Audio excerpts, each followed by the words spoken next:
When you are traveling to Japan, kailangan meron po kayong guide kapag pupunta kayo sa destination nyo dahil nakakaligaw at maliligaw ka talaga, lalo na kung hindi mo kabisado ang sasakyan mo at lugar na pupuntahan mo. Okay, so first, i-click lang po yung Google. Pindutin nyo lang po itong Navitime na naka-Japanese language. Ayan. Ayan, so i-click po natin yung English. And then, for searching for your travel destination, i-click lang po itong route search. So, for example, sa Yokohama, Chinatown ang aking destination. And then, click search. Scroll down. So, ito po, yung mga choices po kung saan pwede po kayong sumakay.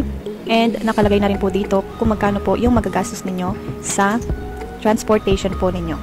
For train.